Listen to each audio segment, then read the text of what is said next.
Yes!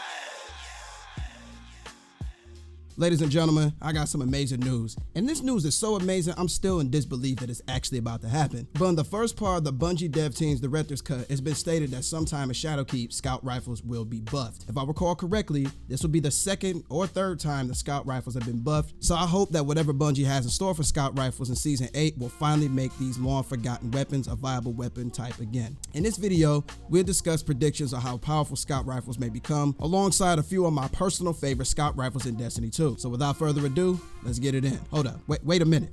Wait a minute.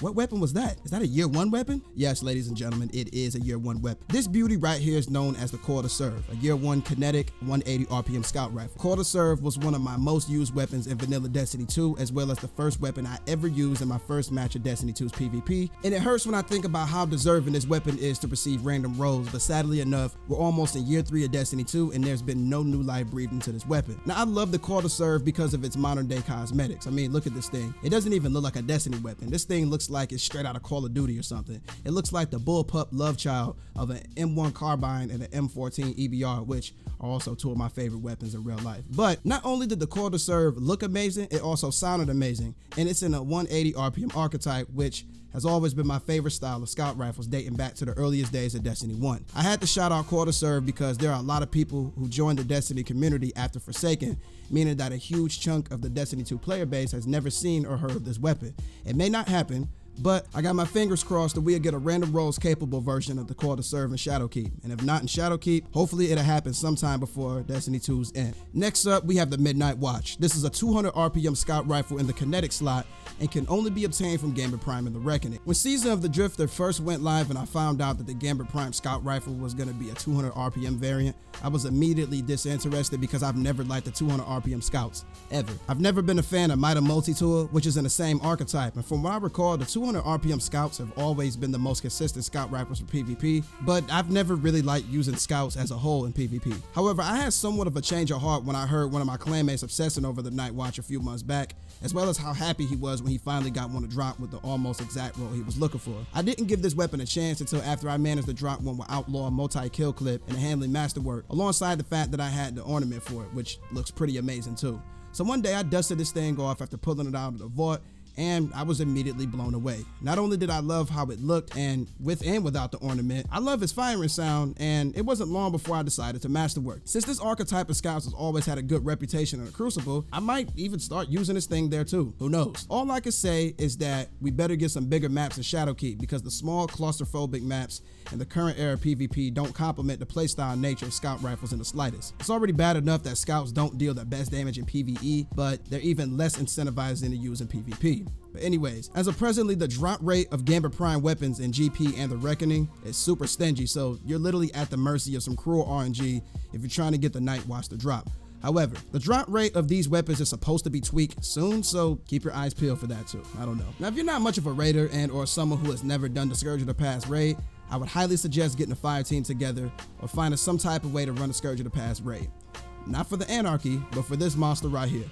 This masterpiece of a scout rifle is known as the No Feelings, which is one of the 4 weapons that drop exclusively in the Scourge of Past raid. As I stated previously, the 180 RPM scouts have always been my favorite archetype, which is the family of scout rifles that No Feelings belongs to. But that's not the only reason why I like this weapon. I'm super refined to the No Feelings because, in my opinion, the Black Armory weapons were some of, if not the most amazing looking weapons in Destiny 2. Some time ago, I managed to drop a No Feelings with full auto, rampage, and a stability masterwork, and despite the fact that scouts have been in a terrible place in the game, I still use my No Feelings faithfully. I don't know, I guess I've always been the type of person to use a weapon that I really enjoy despite if it's relevant or not. But now that it's confirmed that scouts are getting buffed, I can only imagine how much more I'll enjoy this weapon. Another thing that makes No Feelings special is the fact that it's the only scout rifle in the game that can roll the box breathing perk, which is only available on sniper rifles. In PvP, box breathing allows No Feelings to 3-tap in a very similar fashion to the heavy hitting 150 RPM scout rifle. It's pretty doggone impressive. I probably gave everybody the impression that in this video I was only about to talk about legendary scout rifles only, but luckily I never said that, and I can safely get away with talking about one of my favorite exotics in the entire Destiny franchise. Yep, I said it, and I'm talking about the Polaris Lance. And when the Polaris Lance first released in the Warmind DLC, I didn't store it in the vault not a single time. And to this day, I still love this weapon the same as I did when it first came out in the Warmind DLC. Not only is Polaris Lance one of the lucky exotic weapons to get an exotic catalyst, it's also capable of some pretty impressive single target DPS. And if it benefits well from the upcoming scout rifle buff, I'd love to see it compete with the likes of the Outbreak Perfected, which is currently the best DPS primary exotic in Destiny 2. Last, but definitely not least, we have the Black Scorpion 4 SR.